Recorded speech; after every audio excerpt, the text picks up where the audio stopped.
Yes. Another night dominating the paint and transition. Is this the strength of the team offensively? But to dominate the paint, you have to get it at both ends as well.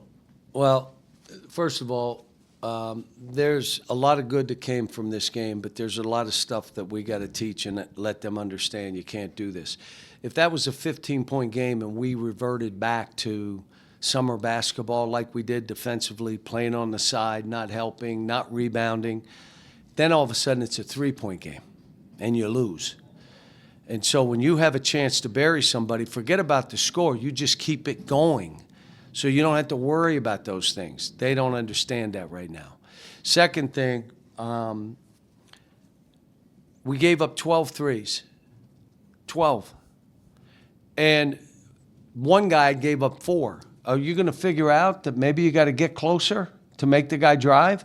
Or you're running back and the guy stops and you just keep running back like it's okay, shoot it. And it got, what are you doing? We leave people. We gambled. And every time we gambled, they threw and they made a 3. That team will win their league. They're picked again. They won it last year. They had a bunch of seniors.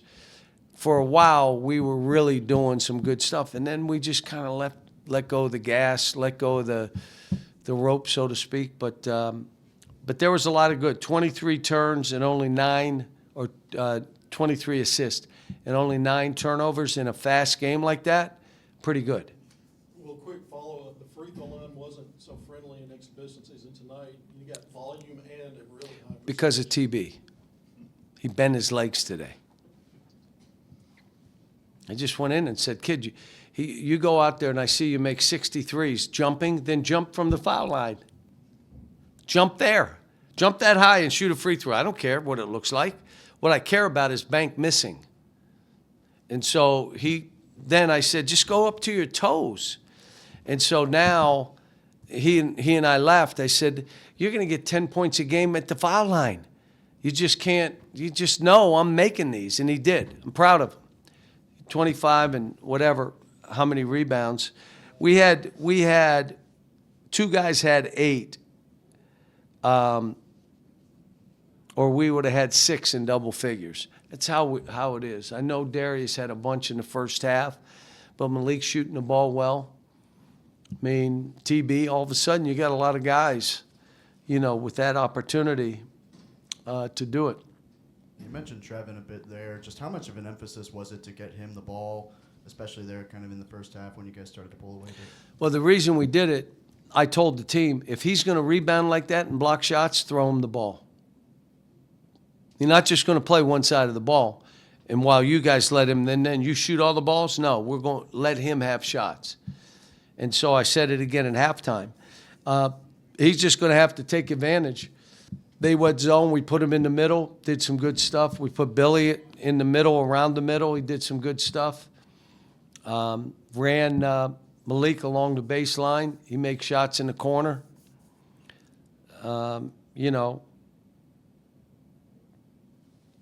We made 10 threes, and we had a couple guys miss a bunch of open threes.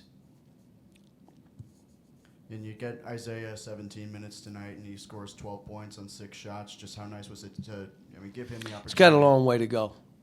We love the kid, but defensively, coming up with balls, knowing where he's supposed to be, he's just behind the other guys that way. But he is talented. And, he's going to have opportunities. Hopefully Carter plays this weekend, which means it'll limit his opportunities. But if Carter doesn't play, then you're going to play some. The game, the one thing I like, the game got a little physical. We had some guys that didn't play well in a physical game. And let me explain. This game we're playing this weekend, this football game we're going to play Saturday, you better be physical and know, foul out. In the first half, foul out. But you cannot just get pushed around. You're not going to be able to play in the game. You mentioned Carter there. Do you expect him to play this weekend, or is it still TBD? Just kind of where you feel like he's probably have to wait. He's got one more day off. We have a day off tomorrow. But if he can't practice Wednesday, Thursday, Friday, then you can't play. You're going to be able to go 70% in that game? Can't do it. If you're not healthy enough to go, then you shouldn't go. We'll play with who we have. Coach, you mentioned the zone defense. They tried some full court pressure as well. I mean, how impressed are you with your team's ability to kind of handle whatever they threw at you tonight? Well, we changed, again, Memphis did some stuff to keep us from getting it in. And we did some different things today, and the way we played of trying to get in gaps and make a pass and then attack. The kids did a pretty good job. Did a good job. And how impressed are you this early in the season with the unselfishness of the team? I mean, everybody seems to be wanting to set up other teammates, and it just seems like it's pouring throughout the entire roster right now. Well, if we're to be any good, because I told them last night we have 8 starters. We literally have 8 starters. Might be 7 after today that I look at. There's probably 7 starters. But whoever comes off the bench ends up getting like the most shots and the most minutes, so I don't know why you'd worry about it. But if you're in 8th grade, you worry about starting. When you're in 8th grade, you got to start. And then you got to score a lot of points, so they put it in the newspaper, so they're talking about your points because that's all they put in the newspaper. That's not what this is. And these kids understand it. Doesn't matter who I started the other guys in the second half. Who cares? It's just let's get going, let's play, keep playing and caring about one another, create good shots for each other. Got a bunch of good guys. Just the one thing, again, the SEC is a man's league. It's rough. It's rough. And we're going to have a team full of guys. Billy fouled tonight. And they were like, why would you do that? Why did you – we didn't keep people in front. We were on the sides. And so they drive. Like Isaiah's going to be on SportsCenter tonight. The kid, he went on his side, he drove and dunked on him. This ain't high school where I'll let you drive by me and I'll block it. Yeah, you block that. He put your both arms in the rim. I mean, we did a bunch of that and we fouled. Like I said, there's a lot of stuff that I'm going to be able to teach from this tape. And the zone, thank God they played zone. We need people to play zone. We touched the lane tonight over 80 times.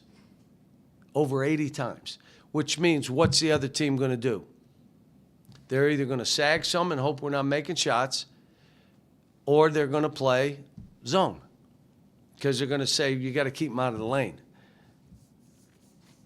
45 rebounds tonight, 14 offensive rebounds. What did you think of your team's work on the glass tonight? I'll look at the tape. It takes me, I want to see rebound attempts, make sure it's not just 45, were our attempts around 80, 85. If they were, it was a great rebounding day. Even though we could have got 60. Doesn't matter. What are your rebound attempts? And that's all I look at. When I see that, I know we're in good shape. And then what did you think of watching Darius Acuff just pour it on before halftime? No, it was nice because it was like a 13-point game. And then all of a sudden you look up, it's 25. But he made basket. There was one play, I'm telling he and Malik, you got to respect your teammates. They are fine with you having the ball a lot, taking shots. No one's saying anything. You don't take a contested quick shot. You give it to somebody else so they can shoot it. Because you're getting to shoot when you want to come. No one's saying anything. I'm not saying anything. Respect your teammates. He came down on the one side, and he shot it. He could have thrown it to Nick. Nick would have given it back and rolled, throw it back to Nick, and Nick's dunking it. Now you make Nick's day. So they've got to learn that. They're not selfish. They're basically playing from old habits, which means I'm going to shoot as many as I can at times. Yeah, just to follow up on that, what were your thoughts on not just Darius going off, but him and Malik playing off each other at the end of the first half, and there was that stolen alley-oop? They need to be on the floor together 20 minutes at least. I mean, it's pretty obvious, would you say? I mean, if anybody watched. So they need to be out there. So even if one doesn't start and the other starts the second half, whatever I do, I need to have at least 20 minutes of them together.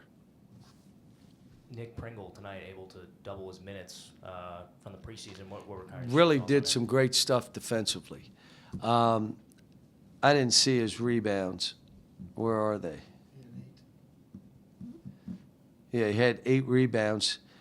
But, again, he missed that one layup where he has double. He could have had a double-double.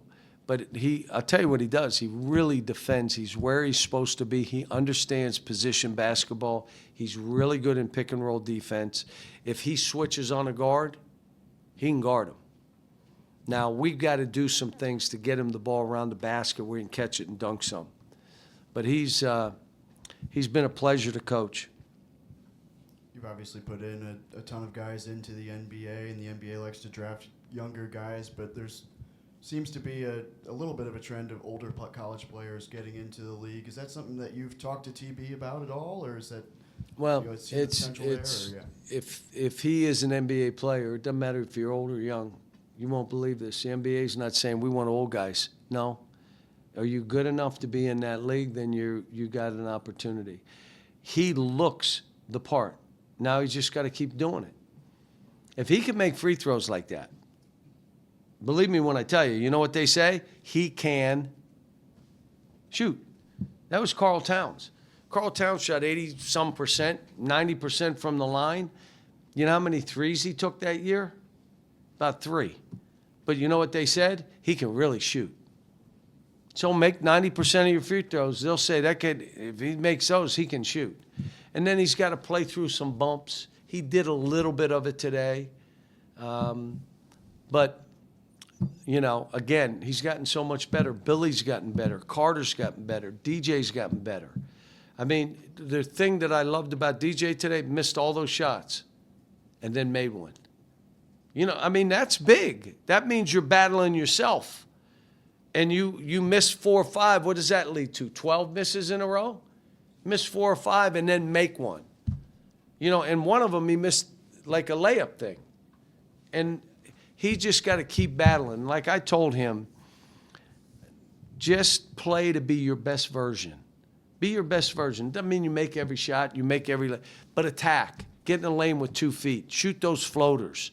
You'll make jump shots. He's been working his butt off, so. But he's, you know, he's good, and which means we got pretty good guards.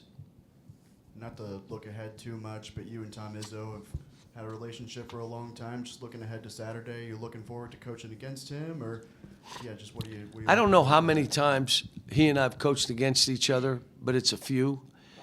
How many? And then, but I've never coached in that arena, and they tell me the arena's crazy. So it's going to be, what's that? I've been there. It's pretty good. Yeah, I have not been, so I'm kind of excited about that. I don't like coaching against friends, and I think Tom's the same way.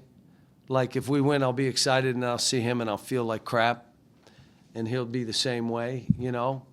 But no, we're you know, playing it. He'll come here next year. It's a great home and home. You know, he's a Hall of Famer, and he's a great friend. He and I get on the phone with our wives listening and just laugh for 45 minutes, and then we feel better to go forward with all the crap we're dealing with. And so, terrific coach, terrific person, and I'm proud about calling him my friend.